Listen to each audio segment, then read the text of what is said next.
اسے دیکھتے ہی تمام کھڑے ہو گئے۔ بیٹھو یار، کبیر دادا نے پاشا کے پہلو میں نشست سنبھالتے ہوئے تمام لوگوں کو بیٹھنے کا کہا۔ تو کیا نئی تازی ہے؟ کاشف راجپوت نے ہاتھ میں پکڑے جام سے گھونٹ بھرا۔ نئی تازی تو کافی ہے۔ بوتل اٹھا کے وہ اپنے لیے گلاس بھرنے لگا۔ اسد خان نے کہا لگایا، ہم تک تو بس آپ کی شادی کی خبر پہنچی ہے۔ کبیر دادا نے پوچھا، آج دن کو شہاب قصوری نے آپ لوگوں میں سے کسی کو میٹنگ کے لیے بلایا تھا؟ پاشا نے کہا نہیں۔ باقی کے سر بھی نفی کے اظہار میں ہل گئے۔ کبیر دادا نے پرخیال انداز میں سر ہلاتے ہوئے کہا، اس کا مطلب ہے اخلاق حسین شاہ نے بس اپنے ہمدردوں کو ہی اکٹھا کیا ہوا تھا۔ اسد خان نے کہا، کبیر دادا بجھارتوں کے بجائے تفصیل سے بات کریں۔ اس مرتبہ کبیر دادا نے اپنی شادی کے بعد ہونے والی ساری گفتگو دہرا دی۔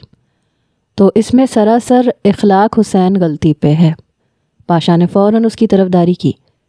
خیر فی الحال تو اخلاق حسین نے معذرت کر لی ہے، مگر مجھے اس کے تیور اچھے نہیں لگ رہے۔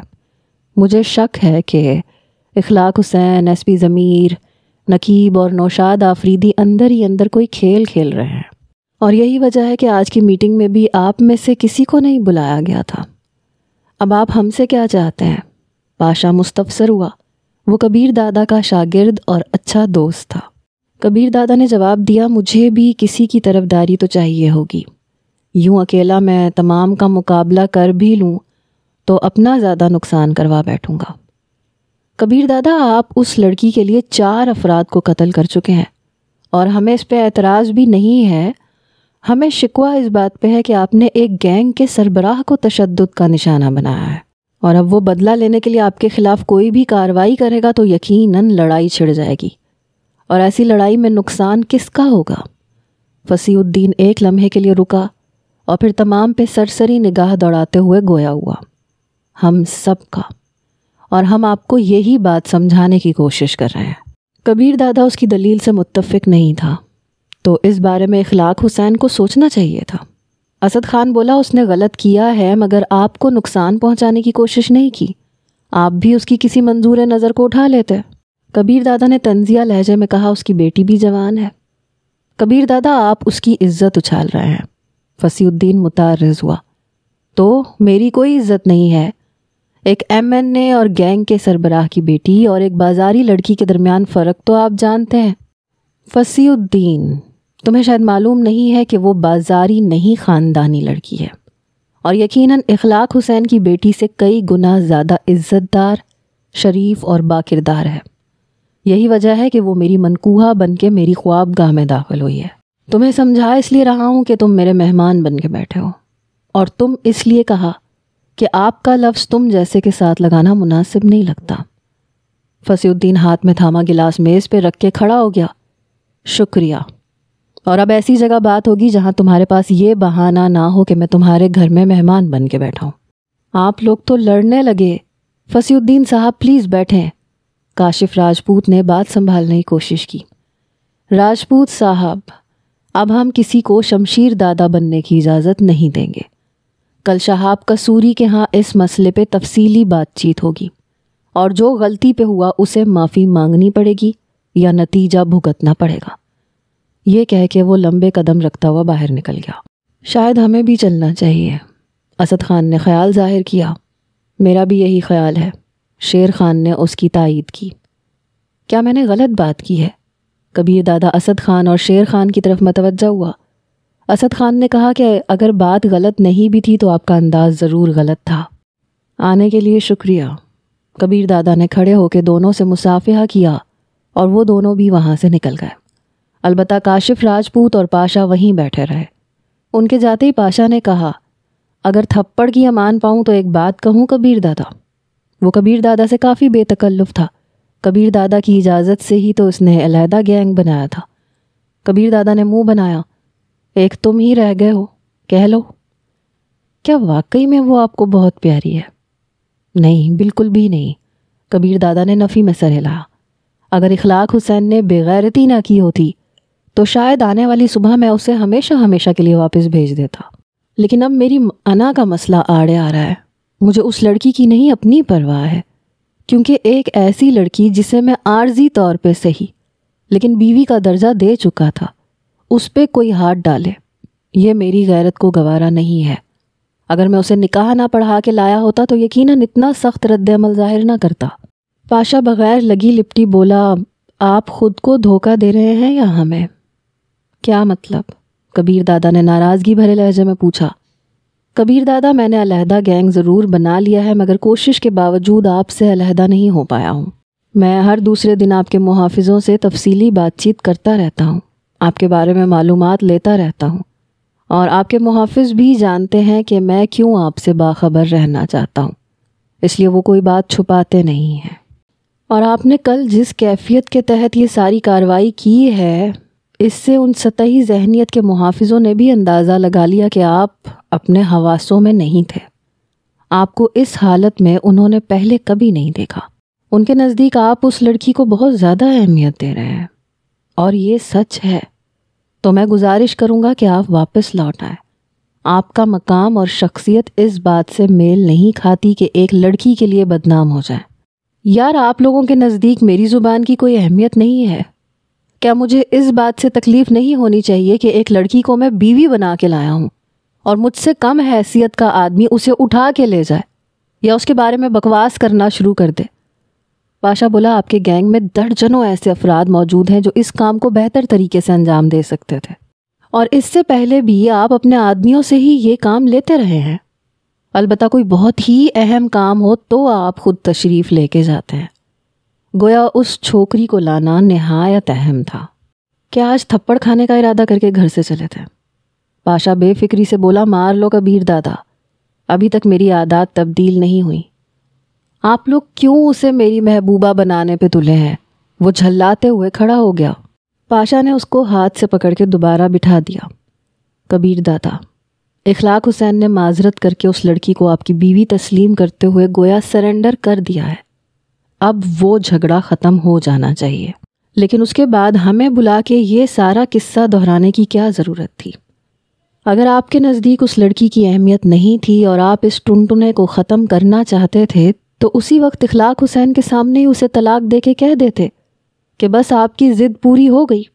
یقیناً اخلاق حسین بھی خوش ہو کے کسی انتقامی کارروائی سے باز آ جاتا، مگر فصیح الدین کے اس لڑکی کے خلاف ذرا سا بات کرنے پہ بھی آپ بھڑک اٹھے اور امن برقرار رکھنے کی ساری کوششوں کو ٹھوکر مار دی، کیونکہ وہ آپ کو بہت عزیز ہے۔ بھاڑ میں جائے، وہ فضول باتیں نہ کیا کرو۔ کبیر دادا آپے سے باہر ہو گیا۔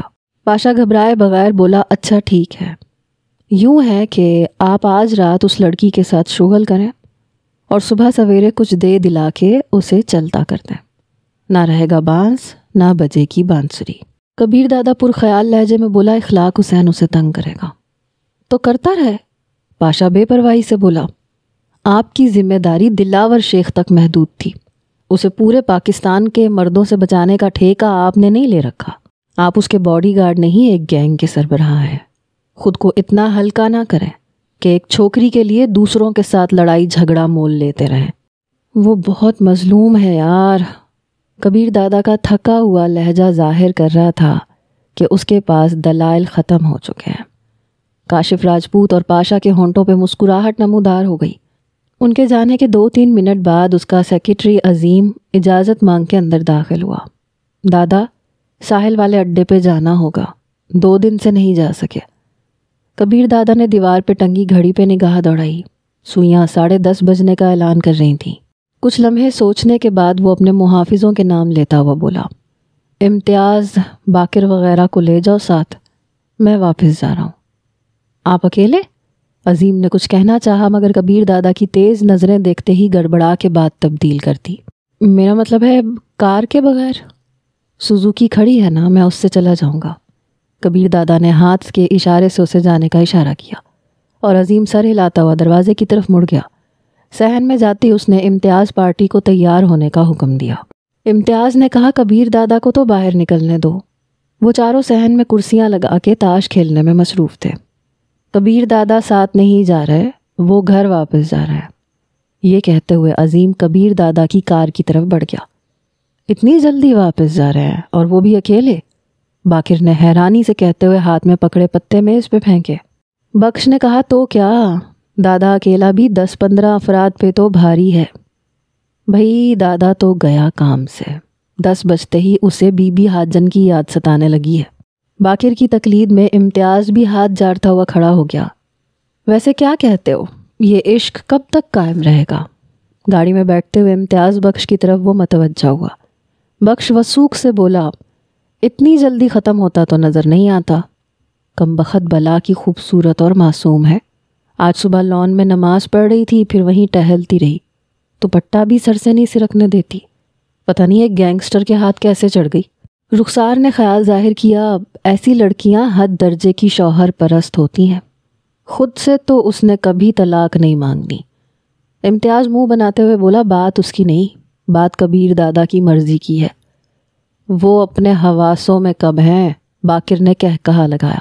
دیکھتے نہیں کس طرح 10 بجتے ہی بھاگ پڑا ہے، جبکہ وہ نمازن صبح اور ابھی شام کو گھر سے نکلتے وقت باہر تک کبیر دادا کو رخصت کرنے آئی تھی۔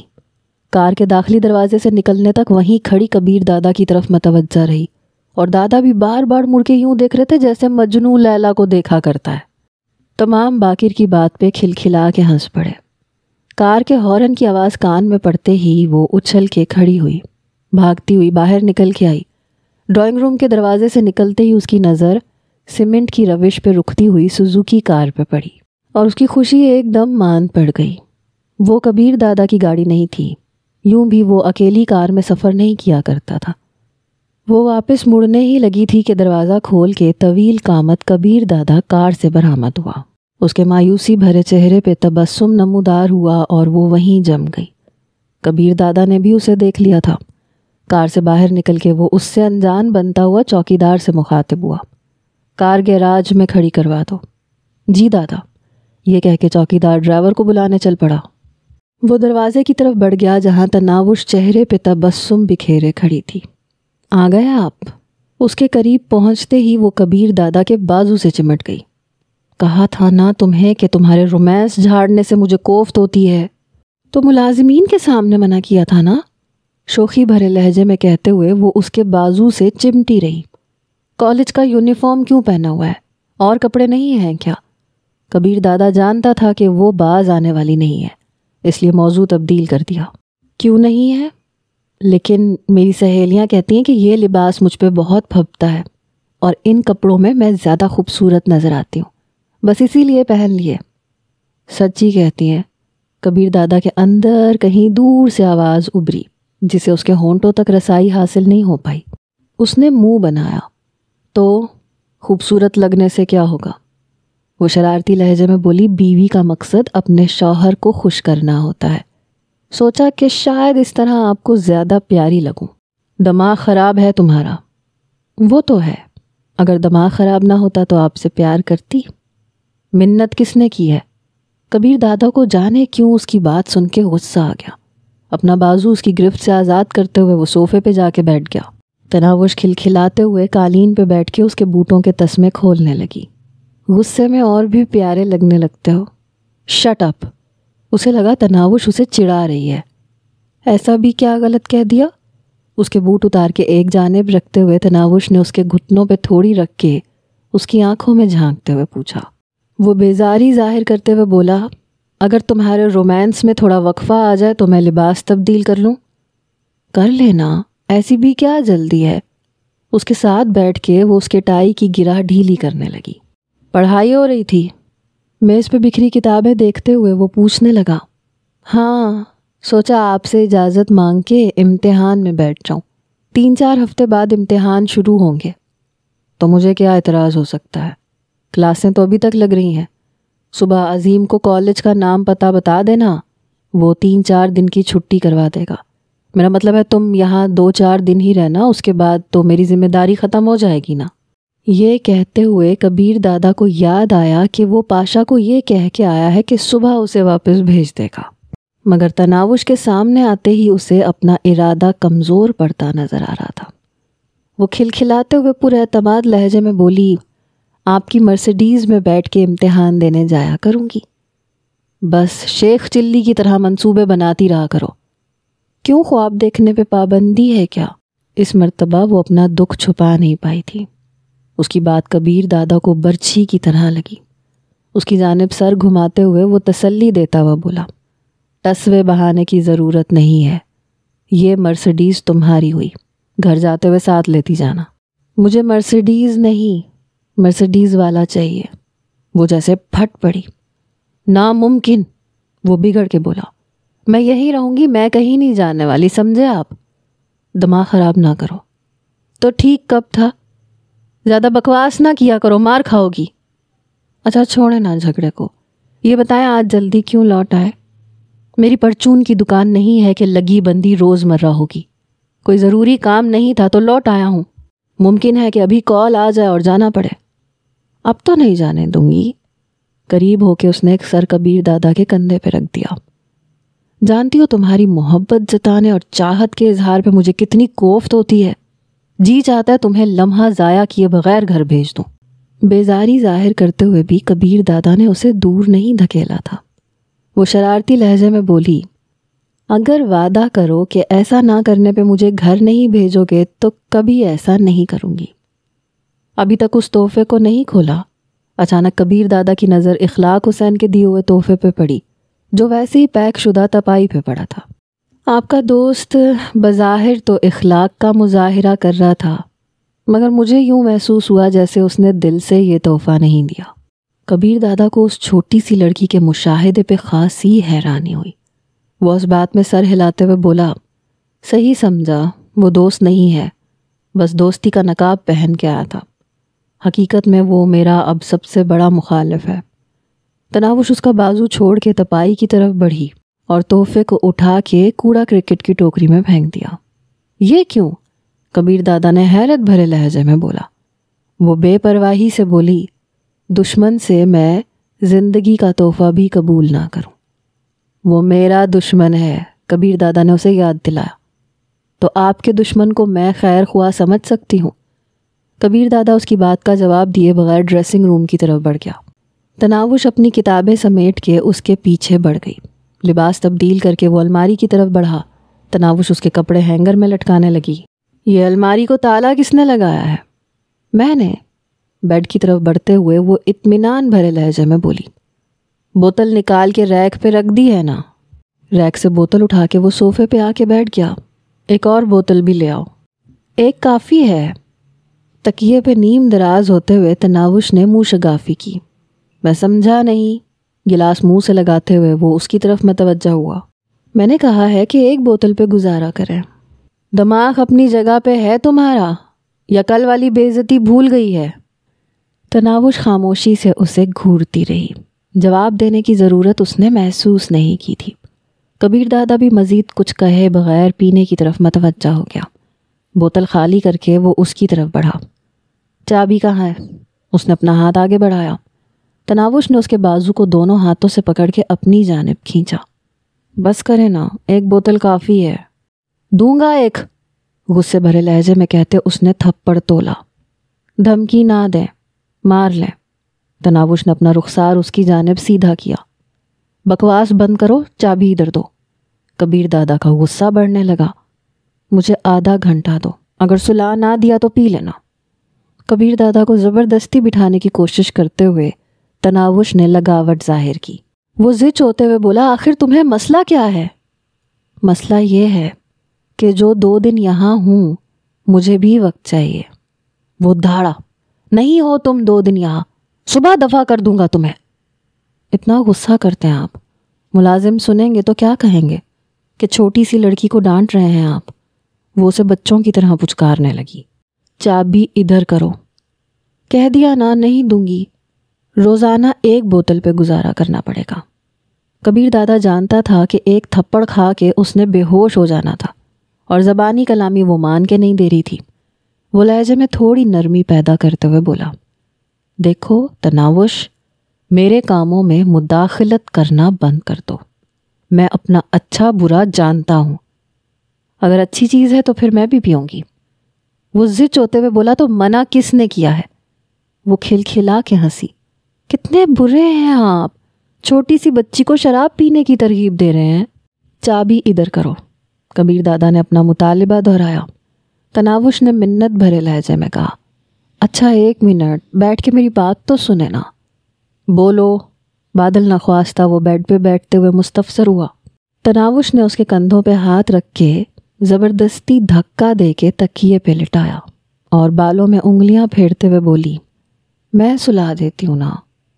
گو کبیر دادا اس کے دھکے سے نیچے نہیں گر سکتا تھا، مگر نہ جانے کیوں اس نے اپنا بدن اس نرم و نازک لڑکی کے حوالے کر دیا۔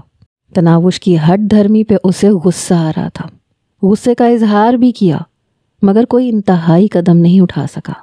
نہ تو اسے تھپڑ رسید کر سکا، نہ زبردستی اس سے چابی چھین سکا، اور آخر میں اس کے سامنے ہتھیار ڈالتے ہوئے وہ لیٹ گیا، یہ سوچ کر کہ 2 دن بعد یوں بھی یہ چلی جائے گی۔ یا پھر یہ بھی اس کی غلط فہمی تھی، شاید وہ جانے کے لیے آئی ہی نہیں تھی۔ بالوں میں انگلیاں پھیرتے ہوئے وہ دھیمی آواز میں گنگنانے لگی۔ سورت کی طرح اس کی آواز بھی سریلی تھی۔ کبیر دادا کی آنکھیں اس بچے کی طرح بند ہونے لگیں جسے لوری سنائی جا رہی ہو۔ تناوش کا میٹھا اور سریلا نغمہ اسے سپنوں کی دنیا میں بھی سنائی دیتا رہا۔ پھر اسے سفید لباس میں سر پہ تاج سجائے تناوش نظر آئی۔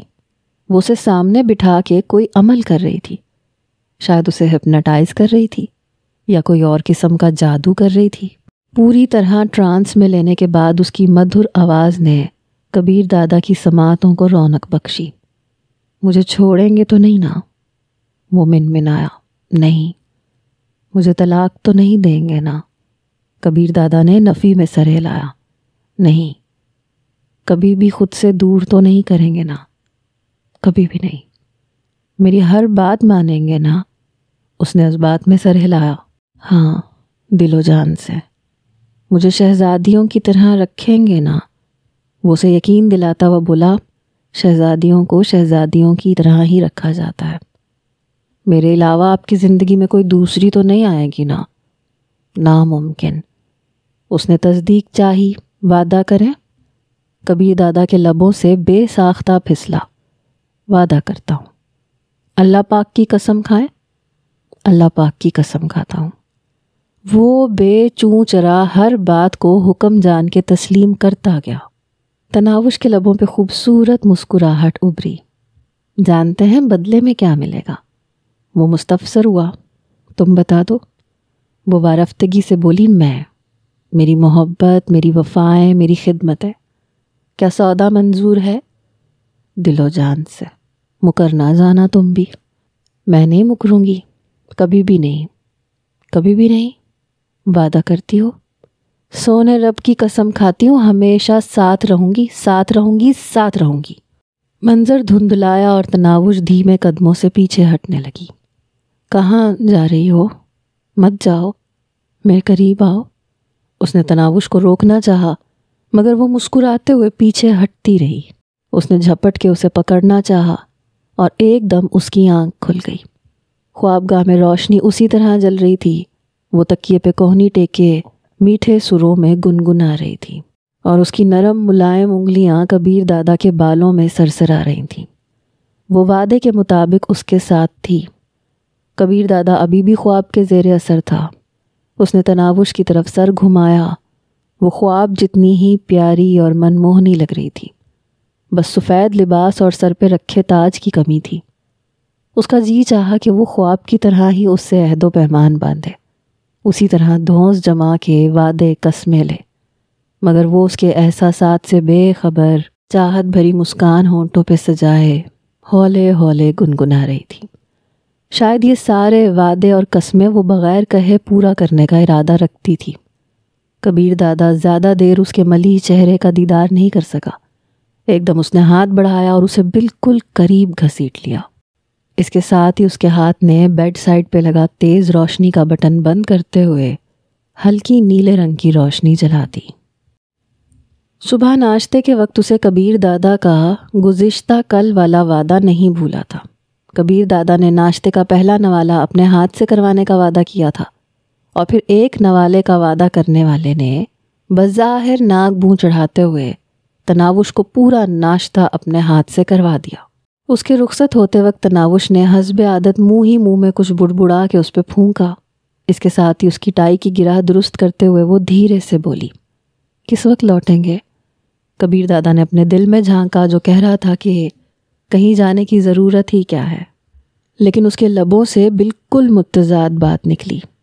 آج شاید کچھ دیر ہو جائے، کافی کام نمٹانے ہیں۔ 5-6 بجے تک آ جائیں گے نا؟ شاید اس سے بھی زیادہ لیٹ ہو جاؤں۔ اگر اجازت دیں تو میں امی سے ملاؤں، آپ کی آمد سے پہلے لوٹ آؤں گی۔ ٹھیک ہے، چلی جانا۔ کبیر دادا نے ایک لمحے سوچتے ہوئے اس بات میں سر ہلا دیا۔ کس وقت لوٹیں گے آپ تاکہ میں اس کے مطابق وہاں وقت گزار سکوں؟ کیوں؟ میری آمد کے وقت تمہارا گھر میں ہونا ضروری ہے؟ اس نے ناگواری ظاہر کی۔ ہاں، تھکا ہوا شوہر گھر آئے تو بیوی کو استقبال اور اس کی خدمت کے لیے گھر میں موجود ہونا چاہیے۔ بے ساختہ کبیر دادا کے لبوں سے پھسلا، کیا ساری بیویاں ایسی ہی ہوتی ہیں؟ پتہ نہیں، تناوش نے نفی میں سر ہلایا، مگر محبت کرنے والی تو ایسی ہی ہوتی ہیں۔ اب جاؤں؟ کبیر دادا اور کچھ کہہ نہیں پایا۔ وہ اداسی بھرے لہجے میں بولی، اس بات کا جواب میں کبھی اسبات میں نہیں دے سکتی۔ بے وقوف، سر جھٹکتے ہوئے وہ دروازے کی طرف مڑا، مگر دروازے کے قریب رکتے ہوئے پیچھے مڑا، جیسے کوئی بات یاد آ گئی ہو۔ کسی وقت عظیم کو ساتھ لے جا کے اپنے لیے شاپنگ کر لینا، کوئی ڈھنگ کا موبائل بھی خرید لینا۔ وہ شوخی سے بولی، جس دن آپ ساتھ لے کے شاپنگ کرانے جائیں گے تو چلی جاؤں گی۔ صاف کہو شاپنگ نہیں کرنا چاہتی۔ کبیر دادا نے منہ بناتے ہوئے کہا، میں نے کبھی اپنے لیے شاپنگ نہیں کی۔ تو نہ جاؤ۔ کندھے اچکاتے ہوئے وہ باہر نکل گیا۔ گاڑی میں بیٹھتے ہوئے اس نے پختہ ارادہ کیا کہ ڈرائنگ روم کے دروازے کی طرف نہیں دیکھے گا، مگر داخلی دروازے کے قریب پہنچتے ہوئے بے اختیار اس کی گردن پیچھے گھوم گئی۔ وہ دروازے کی چوکھٹ سے ٹیک لگائے اسی کی طرف متوجہ تھی، اور پھر گاڑی کے باہر نکلنے تک وہ اسی کی طرف متوجہ رہا۔ وہ اپنے افعال اور ارادوں پر اختیار کھوتا جا رہا تھا۔ تناوش کے خلاف اس کی کوئی منصوبہ بندی کامیاب نہیں ہو پا رہی تھی۔ کچھ اور کرتا ہوں مگر ہو کچھ اور ہی رہا ہے۔ کیا یہ سچ ہے کہ محبت میں یہی ہوتا ہے؟ 15-20 منٹ بعد وہ ایس پی ضمیر اوڈھو کے سامنے تھا۔ ضمیر اوڈھو نے منافقانہ مسکراہٹ سے اس کا استقبال کیا۔ رسمی کلمات کی ادائیگی کے بعد وہ آمنے سامنے بیٹھ گئے۔ ملازم شراب کی سر بمہر بوتل، شیشے کے نفیس گلاس اور ٹرے میں برف کے ٹکڑے ان کے سامنے رکھ کے سر جھکائے باہر نکل گیا۔ اب وہ اکیلے تھے۔ گلاسوں میں برف ڈال کے ایس پی نے بوتل کا کاک اتار کے دونوں گلاس بھرے، اور ایک گلاس اس کی جانب کھسکاتے ہوئے اس نے کبیر دادا کے چہرے پہ سوالیہ نگاہیں دوڑائیں۔ شراب کے بھرے گلاس کو دیکھتے ہی اس کے کانوں میں تناوش کی آواز گونجی۔ ایک بوتل میں 6 گلاس گندا مشروب ہوتا ہے، اور آج تقریب میں آپ نے 7 گلاس پیے تھے۔ اس لحاظ سے کل جو بوتل ملے گی اس میں سے بھی 1 گلاس مشروب کم ہوگا۔ جی، کیسے تشریف آوری ہوئی؟ اسے خاموش پا کے ایس پی نے لب کھولے۔ تناوش کی بات یاد کرتے ہوئے اس کے لبوں پہ مسکراہٹ نمودار ہو گئی تھی۔ ایس پی کی آواز کو سنتے ہی وہ مسکراہٹ کو ہونٹوں میں دباتا ہوا اس کی طرف متوجہ ہوا۔ کل راؤ اجمل رحیم سے ملاقات ہوئی تھی۔ تو ایس پی گلاس کو ہونٹوں سے لگاتے ہوئے بے پرواہی سے بولا، البتہ اس کی آنکھوں میں اضطراب کی لہریں اٹھنے لگی تھیں۔ کبیر دادا کے ہونٹوں پہ طنزیہ ہنسی نمودار ہوئی۔ کیا واقعی آپ یہ سمجھتے ہیں کہ ایسی حرکتوں سے مجھے کوئی فرق نہیں پڑے گا؟ الزام لگانے کے لیے یقیناً کسی ثبوت کی ضرورت پڑا کرتی ہے۔ کسی تھانے دار کی یہ ہمت کہ وہ کبیر دادا کو چھیڑنے کی جرت کرے۔ ایس پی مانی خیز لہجے میں بولا، پولیس کا تھانے دار اتنا بھی گیا گزرا نہیں ہوتا کبیر دادا۔ تھانے دار؟ میں پولیس ایس پی کو بھی جوتے کی نوک پہ رکھتا ہوں، کچھ جا کے تھانے دار۔ پھر شکایت کے لیے ایک ایس پی کے پاس کیوں بھاگے چلے آئے ہیں؟ ایس پی کے استہزائیہ لہجے نے اس کے چہرے پہ سرخی بکھیر دی۔ کسی واقف کار کو عبرت ناک موت سے بچانے کے لیے اور شکایت لے کے آنے میں بڑا فرق ہوتا ہے۔ کبیر دادا کے زہریلے لہجے نے ایس پی ضمیر حسین کے دل کی دھڑکن تیز کر دی، مگر جب وہ بولا تو دل میں اٹھنے والے خوف کو اس کے لہجے میں شامل نہیں کیا۔ خیال رہے، میں ایک گینگ کا سربراہ ہونے کے ساتھ ایس پی بھی ہوں۔ ہاں، مگر مجھے ڈر ایماندار پولیس والوں سے لگتا ہے۔ تو کیا میں بے ایمان ہوں؟ ضمیر حسین تب کیا؟ میرے کہنے نہ کہنے سے فرق پڑتا تو میں جھوٹ بولنے کی کوشش ضرور کرتا۔ وہ گلاس خالی کر کے دوبارہ بھرنے لگا۔ کبیر دادا، آپ میری توہین کر رہے ہیں۔ ایس پی کے لہجے میں غصہ بڑھنے لگا۔ اگر آپ یہ سوچ رہے ہیں کہ اخلاق حسین، نوشاد آفریدی اور آپ کے گٹھ جوڑ سے میں ناواقف ہوں تو آپ کی بھول ہے۔ آپ بس مجھے اس کام پہ مجبور کر رہے ہیں جس سے روکنا آپ لوگوں کے بس سے باہر ہو جائے گا۔ ایس پی بغیر لگی لپٹی بولا، اکیلے تمام کا مقابلہ کر لو گے؟ آزما لو۔ کبیر دادا کے لہجے میں شامل اطمینان نے ایس پی کے دل میں موجود اندیشوں کو بڑھا دیا۔ گویا آپ یہاں دھمکی دینے آئے ہیں۔ اس نے اد بھرا گلاس شیشے کی میز پہ رکھ کے صوفے کی پشت سے ٹیک لگا لی۔ دھمکی وہ دیتے ہیں جنہیں خود پہ اعتماد نہ ہو۔ میں موقع دینے آیا ہوں۔ دوسرا گلاس بھی خالی کر کے اس نے میز پہ دھرا اور جانے کے ارادے سے اٹھ کھڑا ہوا۔ چلتا ہوں۔ اس نے الوداعی مصافحہ کرنے کی ضرورت محسوس نہیں کی۔ ایس پی بھی کینہ توز نظروں سے اسے گھورتا ہوا بیٹھا رہا۔ کوٹھی کے گیٹ سے اندر داخل ہوتے ہی اس کی نظریں بے اختیار اندرونی دروازے کی طرف اڑ گئیں۔ وہ گاڑیوں کی آواز سنتے ہی بھاگ کے وہاں آ جایا کرتی تھی، مگر اسے مایوسی ہوئی۔ وہ شاید خفا ہو گئی تھی۔ اس کے دل کو کچھ ہونے لگا۔ اس کا جی چاہا کہ وہیں گاڑی میں بیٹھ کے ڈرائیور کو تیز تیز ہارن بجانے کا کہے جب تک کہ وہ باہر نہیں آ جاتی، مگر وہ ایسا نہ کر سکا۔ کار سے نکلتے ہی اس کے کانوں میں شام کی اذان گونجنے لگی۔ وہ خود تو نہ جانے کتنے عرصے سے نماز کی لذت سے محروم تھا، لیکن تناوش کے نماز پڑھنے کے بارے میں اچھی طرح سے معلوم تھا۔ راحت ماسی کے زبانی اس نے تناوش کے پکا نمازی ہونے کا ذکر سنا تھا۔ شاید وضو کر رہی ہوگی یا مصلی پہ چڑھی ہوگی، جانے کیوں وہ خود کو تسلیاں دے رہا تھا۔ عجیب متضاد کیفیات میں گر گیا تھا۔ ایک طرف اس سے جان چھڑوانے اور دور جانے کی تگ و دو میں تھا، اور دوسری جانب اس کی خفگی اور ناراضگی سے پریشان۔ ڈرائنگ روم عبور کر کے وہ خوابگاہ کے دروازے پہ رکا اور پھر دروازہ دھکیلتا ہوا اندر داخل ہو گیا۔ مشکل سے مشکل صورتحال میں موت کے منہ میں ہاتھ ڈال کے بھی کبھی اس کے دل کی دھڑکن تیز نہیں ہوئی تھی، لیکن اس وقت نہ جانے کیوں اس کا دل بری طرح دھڑک رہا تھا۔ یہ کیسا میٹھا خوف تھا، یہ کیسی لذت بھری کسک تھی، یہ کیسا انوکھا سا احساس تھا۔ اس کی عقل شعور سے بالا تر، اس کی سمجھ بوجھ سے پرے، اس کے خیالات سے دور۔ خوابگاہ میں داخل ہوتے ہی اس کی متلاشی نظروں کو وہ نرم و ملائم اور نازک وجود بیڈ پہ پڑا نظر آیا۔ کبیر دادا کے تکیے پہ سر دھرے وہ اوندھے منہ لیٹی بے خبر سو رہی تھی۔ ایک رخسار تکیے پہ ٹیکے، دوسرا سرخ گلابی کی کلی سے مشابہ رخسار چھت میں جڑے انرجی سیور کی روشنی میں دمک رہا تھا۔ وہ یقیناً روتے ہوئے لیٹی تھی، تبھی تو آنکھوں سے ہلکی سیاہی مائل لکیر ناک کی جڑ تک پھیلی نظر آ رہی تھی۔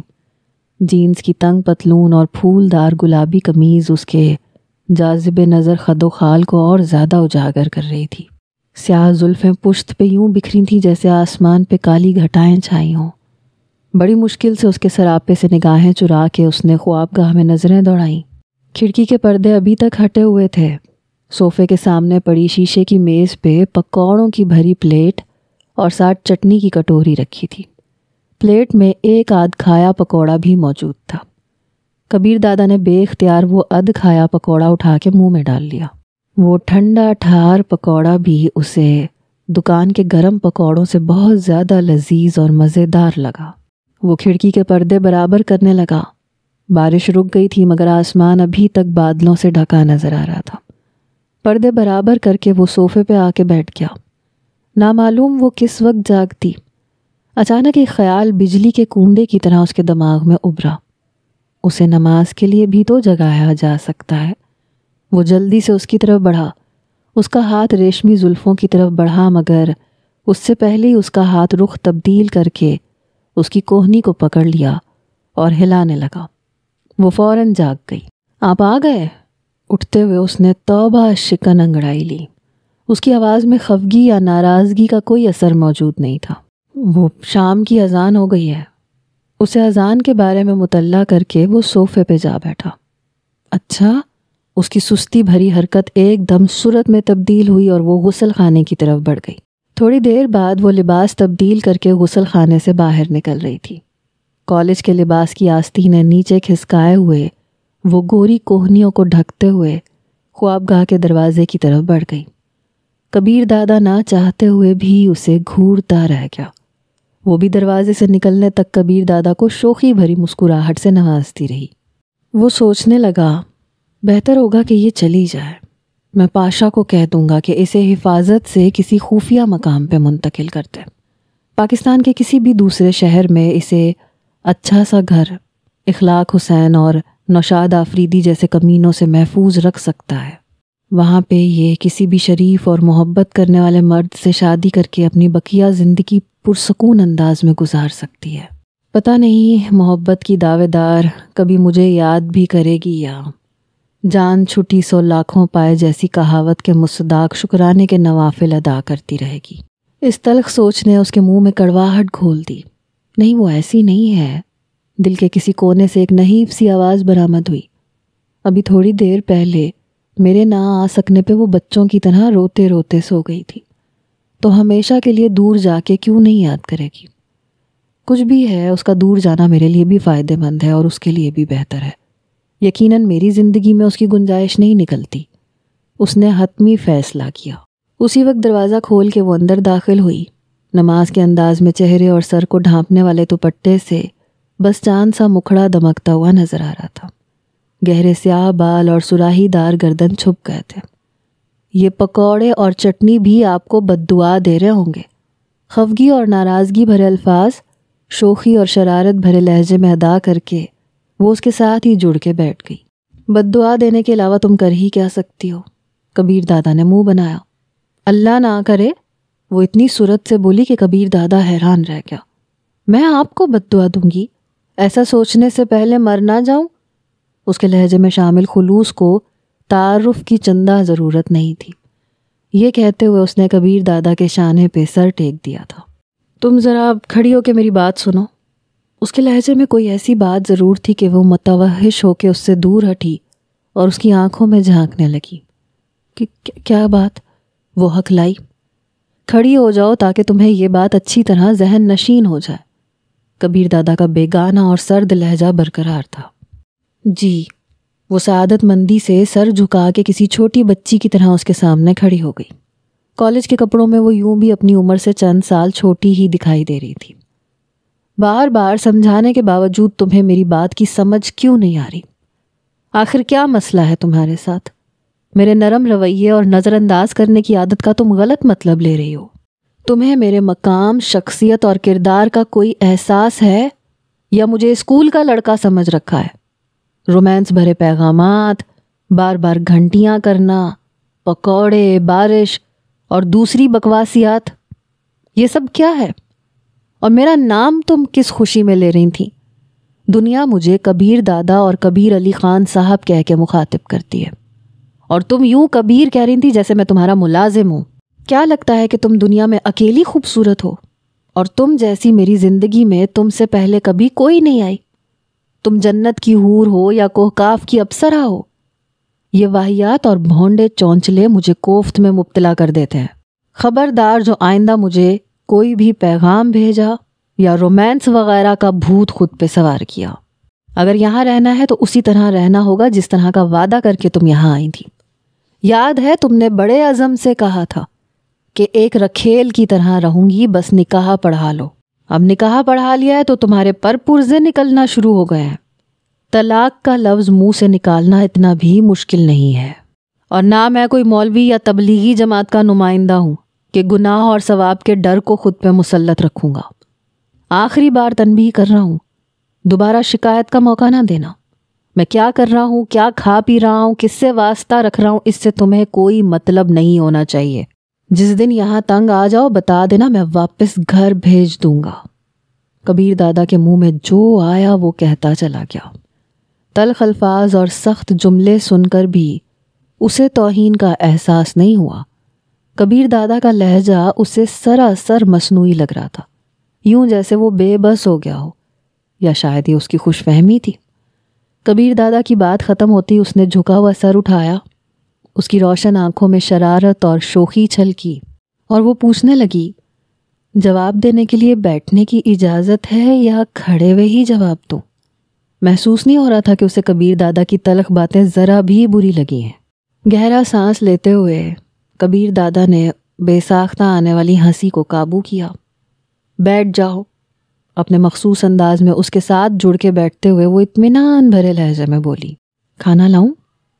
تم میری باتوں کا جواب دینے والی تھی۔ جواب تو ہے میرے پاس، لیکن پھر آپ کہیں گے بدتمیزی کر رہی ہوں۔ تمیزداری کے ناٹک کو چھوڑو، مجھے جواب چاہیے۔ نکاح پڑھانے کے بعد مجھے بیوی کے حقوق حاصل ہو گئے ہیں، اور جہاں تک کچھ مانگنے کا تعلق ہے تو بتائیں کیا مانگا ہے میں نے؟ پہلی ملاقات پہ کہا تھا کہ آپ کی بے لوث خدمت کروں گی، میری سوچیں آپ سے شروع ہو کے آپ پہ ختم ہوں گی، وفادار بن کے رہوں گی، مخلص اور ہمیشہ خیال کرنے والی، اور میں یہی کر رہی ہوں۔ باقی پیغامات یہ سوچ کے بھیجے تھے کہ صبح سے تھکے ماندے جانے کہاں کہاں پھر رہے ہوں گے، تو چلو گھر آ کے اس خوبصورت موسم سے تھوڑا سا لطف اندوز ہو جائیں گے، بارش میں پکوڑے اچھے لگتے ہیں وہ کھا لیں گے، مگر نیکی کا تو کوئی زمانہ ہی نہیں ہے، اور نام اس لیے لیا تھا کہ اچھا لگتا ہے آپ کا نام لینا۔ میرے دل کی دھڑکنیں ہر وقت کبیر کبیر الاپتی رہتی ہیں، اگر 2-3 بار پیغام میں لکھ دیا تو کون سی قیامت آ گئی؟ نہیں لکھوں گی آئندہ۔ اس کی باتوں سے ذرا بھی نہیں لگ رہا تھا کہ کبیر دادا کے لیکچر نے اس پہ کوئی اثر ڈالا ہے، یا وہ اسے ان باتوں کا کوئی عمل کا ارادہ رکھتی ہے۔ پھر وہی بکواس، کبیر دادا کو سچ مچ تب چڑھنے لگا۔ کوئی بکواس نہیں کر رہی، آپ یوں ہی الزام دھر رہے ہیں مجھ غریب پہ، ناز بھرے لہجے میں کہتے ہوئے وہ قالین پہ بیٹھ کے اس کے جوتے کھولنے لگی۔ جوتے اتار کے ایک جانب رکھتے ہوئے وہ حسب عادت اس کے گھٹنوں پہ ٹھوڑی ٹیک کے بیٹھ گئی۔ الزام نہیں دھر رہا، لو خود پڑھ لو اپنے پیغام، کیا کیا بکواس لکھتی رہی ہو۔ کبیر دادا نے موبائل اس کی طرف بڑھایا۔ ہائے اللہ جی، اتنے پیارے لگے ہیں میرے پیغامات کہ بار بار پڑھنے کی خاطر انہیں مٹایا ہی نہیں۔ موبائل فون پکڑے بغیر اس کا نکرئی کہا بلند ہوا۔ کبیر دادا کو لگا وہ سچ کہہ رہی ہے، وہ حقیقت میں 3-4 دفعہ سے زیادہ ان پیغامات کو پڑھ چکا تھا، اور ہر بار وہ پہلے سے زیادہ اچھے لگے تھے۔ جادو بھرے کہے اور آنکھوں سے پھوٹتی شرارت نے کبیر دادا کو لاجواب کر دیا۔ اس کی قوت گویائی گویا سلب ہو چکی تھی۔ کوئی بھی منظر اتنا خوشنما اور پیارا نہیں ہو سکتا جیسا اس وقت تناوش کا اپنی نظروں کے سامنے بیٹھا ہونا محسوس ہو رہا تھا۔ اور پھر اس مشکل گھڑی سے اسے انٹر کام کی گھنٹی نے نکالا۔ ریسیور اٹھاتی اس نے کہا، بولو۔ چوکیدار نے کہا، دادا مس نگی آپ سے ملنے آئی ہیں۔ اس نے دیوار پہ ٹنگی گھڑی پہ نگاہ دوڑائی۔ وہ اپنے وقت سے گھنٹہ بھر پہلے آ گئی تھی، مگر کبیر دادا کو اس کی آمد سے تقویت ملی تھی۔ وہ تناوش کے لیے کبیر دادا کی طرف سے ایک جیتا جاگتا اور مدلل جواب ہی تو تھا۔ آنے دو، مختصراً کہتے ہوئے اس نے ریسیور رکھ دیا۔ کون ہے؟ تناوش اسی ہوئیت میں بیٹھی پوچھ رہی تھی۔ مہمان ہے اور یہیں آ رہی ہے۔ آ رہی ہے کہ الفاظ نے تناوش کی آنکھوں میں اضطراب کی لہریں دوڑا دیں۔ وہ اٹھ کے صوفے پہ بیٹھتے ہوئے بولی، اس سے ڈرائنگ روم میں بھی تو ملاقات کی جا سکتی ہے، مگر کبیر دادا نے اس کی بات کا جواب نہیں دیا۔ کس لیے آ رہی ہے؟ تناوش کی کرید جاری ہی رہی۔ اس سے نظریں چراتے ہوئے کبیر دادا بیگانے لہجے میں بولا، کون ہے، کیوں آ رہی ہے، کتنی دیر کے لیے آ رہی ہے، ان سب باتوں کا جواب تمہیں چند لمحوں میں مل جائے گا۔ تناوش خاموشی سے ہونٹ کاٹنے لگی۔ نہ جانے اسے کیوں کسی بڑی گڑبڑی کے آثار نظر آنے لگے۔ خوابگاہ کے دروازے پہ دستک ہوئی، اور پھر جواب کا انتظار کیے بغیر دروازہ دھکیل کے نگی اندر داخل ہوتے ہوئے چہکی، یقیناً میں نے انتظار کی کوفت سے آپ کو بچا لیا۔ بغیر بازوؤں والے کھلے گلے کی کالی رنگ کی مختصر سی قمیض، گہرے سرخ رنگ کی تنگ شلوار، گلے میں جھولتا مفلر نما دوپٹہ، پاؤں میں جدید فیشن کے سینڈل، کندھوں تک آتی ریشمی زلفیں جنہیں کھلا چھوڑ دیا گیا تھا، گلے میں سفید موتیوں کا خوبصورت ہار، کانوں میں ہیروں جڑے ٹاپس، داہنی کلائی میں خوبصورت نگینوں سے جڑا کنگن، بائیں بازو میں سنہری چین والی گھڑی، کندھے سے لٹکتا سنہری رنگ کا قیمتی پرس، گہرا میک اپ، سر تا پا خوشبو میں ڈوبی۔ وہ کوک کی ہوئی رائفل کی مانند نظر آ رہی تھی جس نے نشانہ آتے ہی چل پڑنا ہو۔ اسے دیکھتے ہی تناوش کا دل خوشگوار انداز میں دھڑکنے لگا۔ صحیح کہا، آؤ بیٹھو۔ ایک گہری نظر اس پہ ڈالتے ہوئے کبیر دادا نے بیٹھے بیٹھے مصافحے کے لیے ہاتھ بڑھا دیا۔ اس کا ہاتھ تھامتے ہوئے وہ بے باکی سے کبیر دادا اور تناوش کے درمیان میں بیٹھ گئی۔ آپ کون؟ اس نے بیٹھتے ساتھ ہی تناوش کی طرف مصافحے کے لیے ہاتھ بڑھایا۔ جوابی مصافحہ کرتے ہوئے وہ کچھ کہہ نہیں پائی۔ اس کا دل عجیب خوف سے بھر گیا تھا۔ دل کی دھڑکن اتنی تیز ہو گئی تھی گویا دل سینے سے باہر نکل آئے گا۔ اسے بھی اپنے جیسا ہی سمجھ لو۔ کبیر دادا کی آواز نے اس کی سماعتوں میں زہر انڈیلا۔ ایک دم اس کی آنکھوں میں نمی امٹ آئی۔ اوہ اچھا، نگمانی خیز انداز میں مسکرائی۔ اس کے احساسات سے بے پرواہ بنتے ہوئے کبیر دادا نے ایک اور کاری وار کیا۔ اچھا تناوش، آج رات تم دوسرے کمرے میں سو جانا کیونکہ نگی یہیں رات گزارے گی۔ جی، بمشکل اس کے ہونٹوں سے نکلا۔ کبیر دادا نے اس کی طرف نگاہ اٹھائی۔ آنکھوں کے کٹورے پانی سے لبریز ہو گئے تھے۔ اس کے ہونٹ تتلی کے نازک پروں کی طرح پھڑپھڑا رہے تھے، جیسے کچھ کہنا چاہتی ہو، کبیر دادا کی منت کرنا چاہتی ہو، اس کا گریبان پکڑ کے چیخ چیخ کے پوچھنا چاہتی ہو کہ کیا یہ پرکٹی کبوتری مجھ سے زیادہ خوبصورت ہے؟ کیا یہ فیشن زدہ فاحشہ مجھ سے زیادہ آپ کو پیار کرے گی؟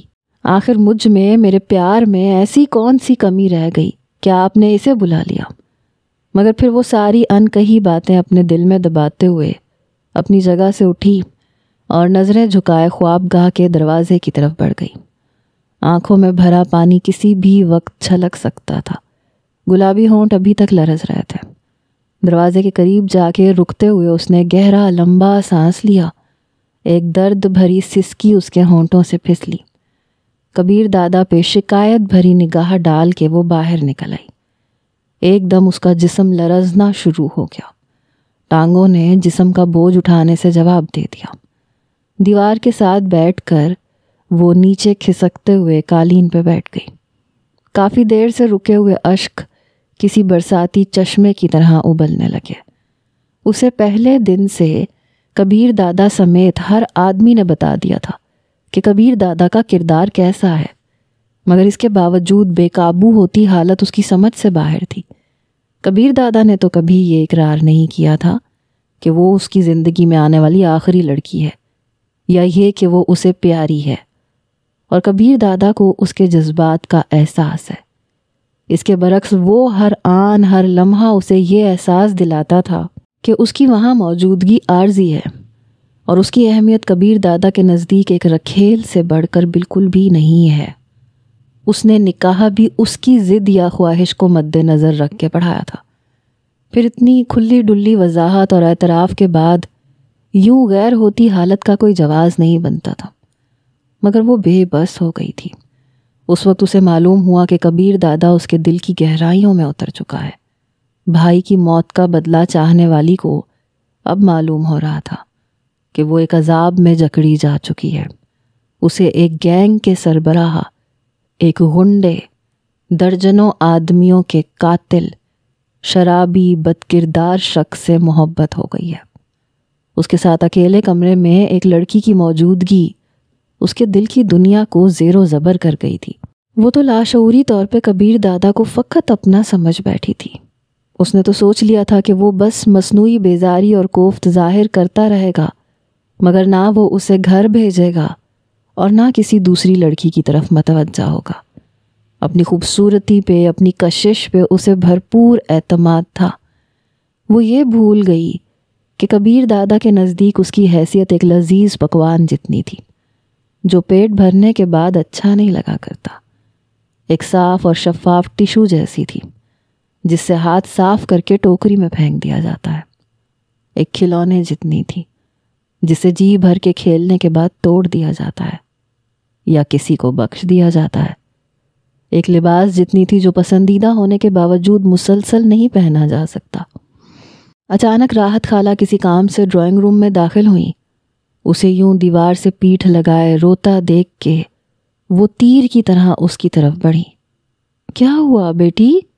اسے کندھوں سے تھامتے ہوئے راحت خالہ نے تشویش بھری آواز میں پوچھا۔ وہ جواب دیے بغیر ایک دم ان کے گلے لگتے ہوئے ہچکیاں لے لے کے رونے لگی۔ کیا صاحب جی نے ڈانٹا ہے؟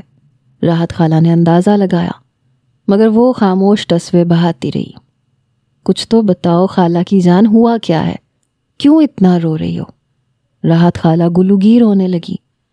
خالہ آپ ٹھیک کہتی تھی، میں وقت گزاری کے لیے لایا جانے والا ایک کھلونا ہی تو تھی، ان کی عیاشی کا وقتی سامان اور بس۔ اچھا اٹھو یہاں سے، کسی ملازم نے دیکھ لیا تو جانے کیا سوچے گا۔ وہ اسے سہارا دے کے ساتھ والے کمرے میں لے گئی۔ بیڈ پہ بٹھاتے ہوئے اس نے فکر مندی سے پوچھا، اب اصل بات بتاؤ۔ وہ اپنے کمرے میں ایک دوسری لڑکی کے ساتھ موجود ہے، اور مجھے یہ کہہ کے انہوں نے باہر بھیج دیا کہ آج کی رات وہ اس کے ساتھ گزاریں گے، میں دوسرے کمرے میں سو جاؤں۔ راحت خالہ نے اس کے آنسو پونچھتے ہوئے کہا، آپ کو گھر سے نکل جانے کا تو نہیں کہا نا؟ نہیں۔ کیا صاحب جی آپ کو بہت پیارے ہیں؟ محبت کرنے لگی ہو ان سے؟ راحت خالہ نے اگلا سوال پوچھا۔ پتہ نہیں، ایک سسکی اس کے ہونٹوں سے برآمد ہوئی، لیکن ان کے نزدیک ایک دوسری لڑکی برداشت نہیں ہو رہی۔ اچھا روتے نہیں ہیں، یقیناً ان کی نظروں میں آپ کی اتنی اہمیت تو ہے نا کہ آپ کو گھر سے نہیں بھیج رہے۔ باقی ایسی فاحشائیں آئیں گی اور چلی جائیں گی، آپ تو بس صاحب جی کی بے لوث خدمت کرتی رہیں۔ ایک دن آئے گا کہ وہ ان لڑکیوں کو ہمیشہ ہمیشہ کے لیے خیر آباد کہہ دیں گے۔ جان بوجھ کے تو نہیں رو رہی، اس نے زوردار انداز میں ناک سے سانس اندر کھینچا۔ اچھا میں آپ کو کھانا بناتی ہوں، پھر نیند کی گولی کھا کے لیٹ جانا۔ بھوک نہیں ہے، اس نے منہ بسورا۔ پھر بھی 2-3 نوالے لے لو۔ وہ اس کے ماتھے پہ بوسہ دے کے باہر نکل گئی۔ ایک دفعہ پھر اس کی آنکھیں بہنے لگیں۔ تناوش کے غائب ہوتے ہی کبیر دادا کو لگا جیسے اس کا دل کسی نے مٹھی میں بھینچ لیا ہو۔ نگی کا وجود اسے ایک دم فراموش ہو گیا۔ اگر کچھ نظر آ رہا تھا تو تناوش کے لرزتے کانپتے ہونٹ، اشکوں بھری سیاہ آنکھیں اور دکھی چہرہ۔ اس کا جی کر رہا تھا بھاگ کے جائے اور اس کے نازک وجود کو اپنی مضبوط باہوں میں بھر لے، اس کی سیاہ آنکھوں میں بھرے نمکین پانی کو اپنے ہونٹوں سے خشک کر دے، اس کے پھڑ پھڑاتے ہونٹوں پر شوخی بھرا تبسم بکھیر دے۔ تو کیسے دن گزرے ہیں جناب کے؟ نگی کی آواز نے اسے خیالات کی دنیا سے باہر کھینچا۔ کیا؟ وہ اس کی طرف متوجہ ہوا۔ وہ چلی گئی ہے جناب، اور میں یہاں موجود ہوں۔ نگی ایک نازیبا حرکت کرتے ہوئے کھلکھلائی۔ یوں بھی وہ کچھ عرصے اس کے ساتھ بہت بے تکلف ہو کے گزار چکی تھی۔ اس کی دوشیزگی کے پہلے خریداروں میں کبیر دادا بھی شامل تھا، اور پھر کبیر دادا ہی کی مرہون منت وہ ماڈلنگ میں اتنا آگے تک جا سکی تھی۔ میں کپڑے تبدیل کر لوں؟ کبیر دادا کے لہجے میں تو نہیں، البتہ انداز میں ضرور بیزاری بھری تھی۔ کچھ پینے پلانے کو نہیں ہے؟ وہ اس کی بیزاری کو خاطر میں نہیں لائی۔ یوں بھی کرائے کی عورتوں کو اگلے کے موڈ کی پرواہ نہیں ہوتی۔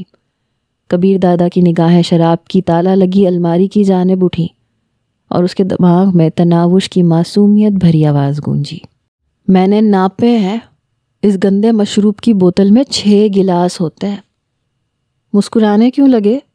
نگی کی آواز نے اسے احساس دلایا کہ تناوش کی باتوں کو یاد کرتے ہوئے وہ بے ساختہ مسکرا پڑا تھا۔ کچھ نہیں۔ سر جھٹک کے اس نے انٹرکام کا ریسیور اٹھایا۔ عظیم، 2 بوتل وسکی، اور تم کیا لوگی؟ عظیم سے بات کرتے ہوئے وہ نگی سے پوچھنے لگا۔ وہ جلدی سے بولی اسکاچ، اور 1 بوتل اسکاچ راحت خالہ کے ہاتھ بھیج دو۔ جی دادا، عظیم مودبانہ لہجے میں بولا۔ ریسیور رکھ کے وہ ڈریسنگ روم کی طرف بڑھ گیا۔ تناوش کے آنے کے بعد سے اسے کپڑوں کی الماری کھولنے کا موقع ہی نہیں ملا تھا۔ اس سے پہلے بھی کام کرنے کے لیے ملازم موجود رہتے تھے، مگر تناوش کی خدمت گزاری تو محبت، خلوص اور عقیدت میں ڈوبی ہوئی تھی۔ اس کا چھوٹے سے چھوٹا کام بھی وہ اپنے ہاتھوں سے کرنا پسند کرتی۔ ملازم کبھی یہ غور نہیں کرتے تھے کہ اس کی جرابیں یا انڈر ویئر کتنا میلا ہو گیا ہے، نہ خود وہ اتنا صفائی پسند تھا۔ کبھی کبھی تو ایک ہی جرابوں کے جوڑے میں ہفتہ ہفتہ گزار لیتا تھا، مگر اب روزانہ دھلی ہوئی جرابیں بوٹوں میں ملتی، صاف انڈر ویئر پہننے والے سوٹ کے ساتھ لٹکا ہوا ملتا۔ الماری کھولتے ہی اسے تمام سوٹ ایک ترتیب سے لٹکے نظر آئے۔ الماری کی دراز کھولنے پہ اسے صاف ستھری تہ لگی ہوئی جرابیں نظر آئیں۔ دراز سے اٹھتی خوشبو نے اس پہ واضح کیا کہ وہ جرابوں پہ خوشبو چھڑک کے رکھتی ہے۔ تیسری الماری میں اسے تناوش کے 4-5 سوٹ لٹکے نظر آئے۔ 2 کالج کی یونیفارمز تھیں، ایک سرخ رنگ کا جوڑا جو اس نے پہلی رات پہنا تھا، کبیر دادا کا لایا ہوا سوٹ بھی وہیں لٹک رہا تھا۔ اس نے گہرا سانس اندر کھینچا، تناوش کے وجود کی خوشبو اس کے رگو پے میں اترتی چلی گئی۔ بے وقوف لڑکی، تم نہیں جانتی میں کیوں تمہیں دور کر رہا ہوں۔ میں تمہاری دنیا کا آدمی نہیں ہوں۔ تم صاف شفاف شبنم کے قطروں سے دھلا ہوا گلاب کا پھول ہو، اور میں ببول کا درخت۔ یہاں تمہاری کوئی جگہ نہیں۔ آج رو رہی ہو مگر کل ضرور مسکراؤ گی۔ آخر میں تمہیں دے کیا سکتا ہوں؟ جرم کی دنیا میں تم زیادہ دن خوش نہیں رہ پاؤ گی، اور میں تو اس دلدل سے چاہ کے بھی نہیں نکل سکتا۔ اس دنیا میں آمد کا رستہ بے شک کھلا رہتا ہے، لیکن واپسی کا کوئی رستہ نہیں۔ اس کا شب خوابی کا لباس تناوش کے کپڑوں کے ساتھ لٹکا ہوا تھا۔ کپڑے تبدیل کر کے وہ باہر نکلا۔ نگی بڑے انداز سے صوفے پہ بیٹھی تھی۔ کوئی بھی مرد اسے اس حالت میں دیکھ کے بے قابو ہوتی دھڑکنوں پہ قابو نہ پا سکتا، مگر عجیب بات یہ تھی کہ کبیر دادا پہ اس کی ادائیں کوئی اثر نہیں کر رہی تھیں۔ اس کے لطیف جذبات نہ جانے کہاں جا چھپے تھے۔ اس کی نظروں میں تو بس تناوش کے پھڑپھڑاتے لب اور ڈبڈبائی آنکھوں کا منظر ٹھہر چکا تھا۔ وہ اسے اپنی سوچ سے جھٹک نہیں پا رہا تھا۔ وہ صوفے کے دوسرے کونے پہ جا کے بیٹھ گیا۔ بڑے خاموش سے ہو، وہ کھسک کے اس کے قریب ہوئی۔ کچھ نہیں یار، کبیر دادا کا انداز ٹالنے والا تھا۔ کیا اچھی نہیں لگ رہی؟ اس کا ہاتھ کبیر دادا کی چھاتی پہ رینگنے لگا۔ اسے مردوں کو لبھانے اور اپنے بس میں کرنے کا طریقہ اچھی طرح معلوم تھا۔ اس کا ملائم ہاتھ کبیر دادا کو لجے سانپ کی مانند محسوس ہوا۔ وہ خوشبو میں نہائی ہوئی تھی، اتنی تیز خوشبو بھی تناوش کے بدن کی قدرتی خوشبو کا مقابلہ کرنے میں ناکام ہو رہی تھی۔ اس کی خوبصورت بھری بھوری آنکھیں، میک اپ زدہ چہرہ، ریشمی بال، گداز بدن، کچھ بھی تو کبیر دادا کو متاثر نہیں کر پا رہا تھا۔ اس کے دل کو بس تناوش کی آخری نگاہ مسلے جا رہی تھی۔ دروازے پہ دستک ہوئی۔ کبیر دادا نے نگی کو نرمی سے دور کرتے ہوئے کہا، آ جائیں۔ راحت خالہ ٹرے میں 3 بوتلیں سجائے دروازے پہ نمودار ہوئیں۔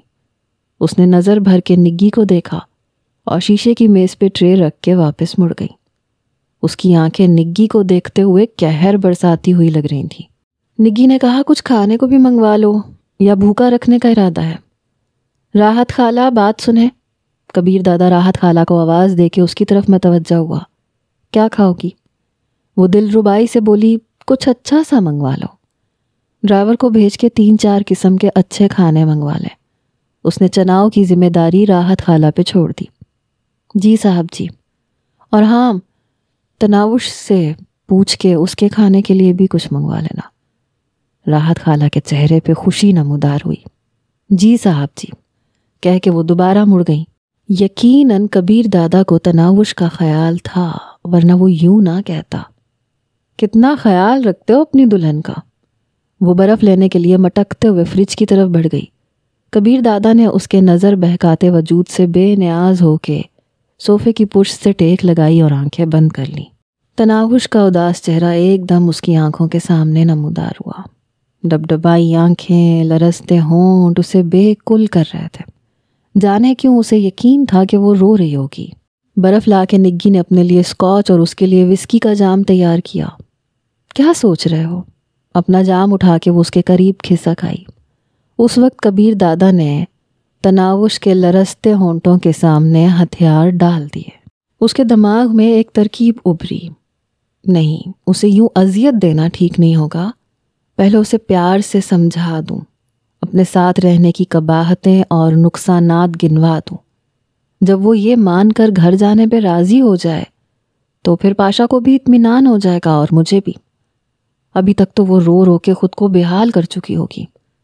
ایک میٹھی سی کسک اس کے دل میں جاگی اور نگی کو دور دھکیلتے ہوئے وہ اطمینان بھرے لہجے میں بولا، تم دور بیٹھ کے بھی تو بات کر سکتی ہو۔ اس نے بے باکی سے پوچھا، کیا مطلب؟ مجھے باتوں کے لیے بلایا ہے؟ تمہیں پاشا نے میرے پاس بھیجنے کا کیا معاوضہ دیا ہے؟ یا پہلے کی طرح تمہارا اٹکا ہوا کوئی کام نکالا ہے؟ اسے دور نہ ہوتے دیکھ کے وہ خود اٹھ کے فوم کی دوسری کرسی پہ جا بیٹھا۔ نگی کے چہرے پہ معنی خیز مسکراہٹ نمودار ہوئی، گویا پاشا کا اندازہ ٹھیک تھا۔ اس مسئلے میں نہ پڑھو تو بہتر ہوگا، جو پوچھا ہے اس کا جواب دو، اس نے اطمینان بھرے لہجے میں کہا۔ سیٹھ مسکین میرے پیسے دینے میں اڑی کر رہا تھا اور فیروز ملک بھی وعدہ خلافی پہ آمادہ تھا، دونوں کام ہو گئے۔ مجھ سے کوئی توقع؟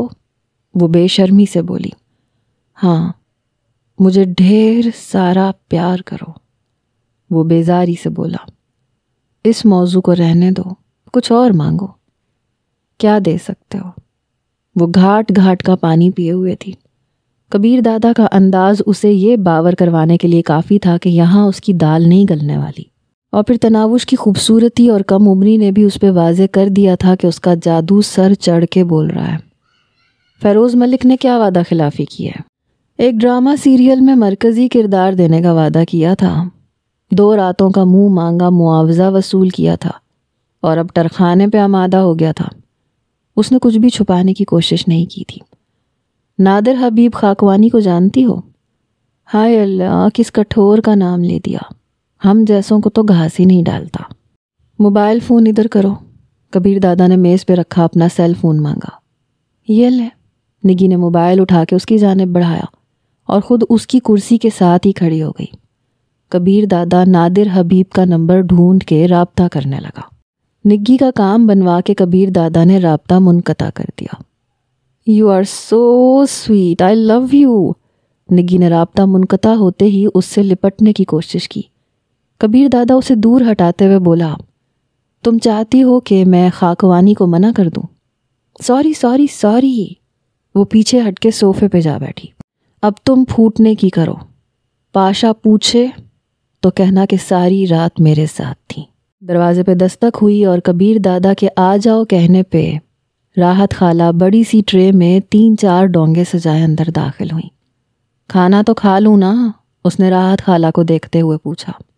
کبیر دادا بے رخی سے بولا، گھر جا کے کھا لینا۔ یہ کہتے ہی اس نے اٹھتے ہوئے الوداعی مسافے کے لیے اس کی جانب ہاتھ بڑھایا۔ اس کے دل میں صبر ختم ہو گیا تھا۔ وہ جلد از جلد تناوش کو اپنی آنکھوں کے سامنے دیکھنا چاہتا تھا۔ اتنا کٹھور بھی کوئی نہ ہو، وہ منہ بناتے ہوئے کھڑی ہو گئی، لیکن اس کے چہرے پہ چھائے تاثرات یہ بتانے کے لیے کافی تھے کہ وہ بے حد خوش تھی۔ اس کی بلا سے کبیر دادا کا تناوش سے کیا دلی تعلق تھا اور پاشا کی کیا پریشانیاں تھیں۔ اسے ایک ہی دن میں اتنے فوائد حاصل ہو گئے تھے، اور یہ کافی سے بھی کچھ زیادہ تھا۔ وہ کبیر دادا سے الوداعی مصافحہ کر کے چل دی۔ شیشے کی میز پہ کھانے کے برتن سجاتی راحت خالہ کا چہرہ خوشی سے کھل اٹھا۔ نگی کے باہر نکلتے ہی کبیر دادا نے راحت خالہ سے جھجکتے ہوئے پوچھا، راحت خالہ وہ رو تو نہیں رہی؟ وہ آہستگی سے بولی، جی صاحب۔ کیا جی صاحب؟ کبیر دادا کی سمجھ میں نہیں آیا کہ جی صاحب کا کیا مطلب ہے۔ جی روتے روتے عادی ہو چکی ہیں، دروازے کے باہر ہی بیٹھی تھیں، بڑی مشکل سے اٹھا کے ساتھ والے کمرے میں لے جا کے بٹھایا ہے۔ کافی دیر سمجھاتی رہی ہوں لیکن آنسو نہیں تھم رہے پگلی کے۔ کبیر دادا کا دل عجیب قسم کے دکھ اور سرشاری کی ملی جلی کیفیت سے بھر گیا۔ جہاں اس کا رونا تکلیف دینے والا تھا، وہیں یہ سوچ کہ کسی کے لیے آپ اتنے اہم بھی ہو سکتے ہیں کہ وہ پیٹھ پیچھے آپ کے لیے رو رہا ہے، یہ سوچ خوش کرنے والی تھی۔ اچھا جاؤ اس کو لے کے آؤ کہ کھانا کھا لے، اور ساتھ یہ بھی بتا دینا کہ وہ دوسری لڑکی اپنے کسی کام کے غرض سے آئی تھی اور وہ کام ہوتے ہی چلی گئی ہے۔ جی صاحب۔ وہ خوشی سے چہکتے ہوئے باہر نکل آئی۔ تناوش تک وہ تقریباً دوڑتے ہوئے پہنچی تھی۔ وہ گھٹنوں پہ سر رکھے بیٹھی خاموش، جانے کن سوچوں میں گم تھی۔ اس کے آنسو خشک ہو چکے تھے مگر چہرے پر اسی طرح 12 بج رہے تھے۔ کتنے نصیبوں والی ہے میری بیٹی۔ اندر جاتی خالہ اس سے لپٹ گئی۔ طنز کر رہی ہیں خالہ؟ وہ مزید دکھی ہونے لگی۔ طنز کیوں کروں گی؟ اور آج مجھے یقین ہو گیا کہ آپ نے سچ کہا تھا کہ آپ واپس جانے کے لیے نہیں آئی ہو۔ خالہ میرا مذاق اڑانا ضروری ہے کیا؟ مذاق نہیں اڑا رہی خالہ کی جان، حقیقت بیان کر رہی ہوں۔ کون سی حقیقت خالہ؟ یہ کہ میرا شوہر ایک دوسری لڑکی کے ساتھ خوابگاہ میں بند ہے اور مجھے اس نے شادی کی 5ویں رات ہی ٹھوکر لگا کے خوابگاہ سے باہر نکال دیا ہے نا پگلی۔ وہ ڈائن کب کی جا چکی ہے، اسے تو گھاس بھی نہیں ڈالی صاحب نے۔ اپنا کوئی کام کروانے آئی تھی، کام کرتے ہی صاحب نے کہا کہ وہ جا سکتی ہے۔ کہہ رہی تھی کھانا کھا کے چلی جاؤں گی، صاحب جی نے کہا پھوٹنے کی کرو، یہ کھانا وہ اپنی بیوی کے ساتھ بیٹھ کے کھائیں گے۔ وہ بے یقینی سے بولی خالہ کتنے جھوٹ بولیں گی مجھے تسلی دینے کے لیے۔ ارے جھوٹ کیسا، صاحب جی بلا رہے ہیں آپ کو، اور جانتی ہو کیا پوچھ رہے تھے؟ کیا؟ تناوش کے لہجے میں ابھی تک بے یقینی ہلکورے لے رہی تھی۔ پوچھ رہے تھے آپ رو تو نہیں رہی؟ میں نے بھی کہہ دیا رو رو کے عادی ہو گئی میری بچی۔ اگر یہ سچ ہے تو آپ کو میرے رونے کی بات تو نہیں بتانی چاہیے تھی۔ کیوں نہ بتاتی، انہیں بھی تو تھوڑی تکلیف پہنچے۔ وہ پوچھنے لگی تکلیف کیسی خالہ جی؟ جس سے محبت ہوتی ہے نا بیٹی، اس کو روتے دیکھنا تکلیف دیتا ہے، اتنی تکلیف کہ اور کسی چیز سے وہ تکلیف نہیں ملتی۔ خالہ جان سچ کہیں وہ مجھے بلا رہے ہیں نا، آپ مجھے بہلا تو نہیں رہی؟ خوشی اور دکھ کے امتزاج سے اس کا چہرہ عجیب سا منظر پیش کرنے لگا۔ وہ خوشی سے لرزتے ہوئے دروازے کی طرف بڑھی، مگر پھر واپس مڑتے ہوئے بیٹھ گئی۔ میں نہیں جاتی، کم از کم آج تو نہیں جاؤں گی ان کے پاس۔ پاگل تو نہیں ہو گئی ہو؟ راحت خالہ نے دونوں ہاتھوں میں اس کا چہرہ تھامتے ہوئے ماتھے پہ بوسہ دیا۔ خالہ کی جان ایسے نہیں کرتے، نخرے کرنے کا، لاڈ اٹھوانے کا اور اپنی ہر بات منوانے کا بہت وقت پڑا ہے۔ فی الحال صاحب جی پہ اپنی گرفت مضبوط کرو، اور دیکھنا ایک دن صاحب جی خوابگاہ میں لڑکی کو بلانا تو کجا کسی غیر لڑکی کو نگاہ بھر کے دیکھنے سے پہلے آپ کی غیر موجودگی کا یقین کرے گا۔ جاؤں؟ یہ پوچھتے ہوئے وہ کھل پڑی۔ کبیر دادا کے متعلق اس کے اندازے غلط ثابت نہیں ہوئے تھے۔ جاؤ نا پگلی، وہ بے چینی سے آپ کا منتظر ہے۔ راحت خالہ کی طرف شوق نظروں سے دیکھتے ہوئے وہ ایک دم اٹھ کے بھاگ پڑی۔ خوابگاہ کے دروازے پہ لمحے بھر کو رک کے اس نے گہرا سانس لیا اور دروازے کو دھکیلتے ہوئے اندر داخل ہو گئی۔ وہ تکیے کو گود میں لیے بیڈ پہ بیٹھا دروازے کی طرف ہی متوجہ تھا۔ ایک دم اس کی جانب پیٹ کرتے ہوئے وہ دروازے کی طرف متوجہ ہوئی۔ دروازہ بند کر کے بھی وہ 2-3 لمحے اسی طرح کھڑی رہی۔ پھر اسے زور کا رونا آیا اور وہ اسی طرح کبیر دادا سے رخ پھیرے نیچے بیٹھ کے رونے لگی۔ اسے روتے دیکھ کے وہ بے اختیار تکیے کو ایک جانب پھینکتا ہوا اس کی طرف بڑھا۔ رو کیوں رہی ہو؟ قریب آتے اس نے بےتابی سے پوچھا۔ ایک دم اس سے لپٹتے ہوئے وہ چیخ پڑی۔ اب آئندہ ایسا نہیں کریں گے آپ کسی لڑکی سے بات نہیں کریں گے۔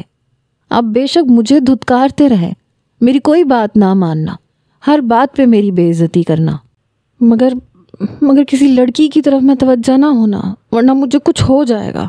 میں مر جاؤں گی، میں نہیں بچ سکوں گی۔ ہاں میں کہہ دیتی ہوں، میں زہر کھا لوں گی۔ سن رہے ہیں نا آپ کو سمجھ آ رہی ہیں میری باتیں؟ اس کے منہ سے بے ربط باتیں نکل رہی تھیں۔ کبیر دادا کے ہونٹوں پہ تبسم نمودار ہوا۔ اچھا ٹھیک ہے، چپ کر جاؤ، کوئی بھی لڑکی نہیں آئے گی، لیکن تم بھی وعدہ کرو ہر وقت رومانس نہیں جھاڑو گی۔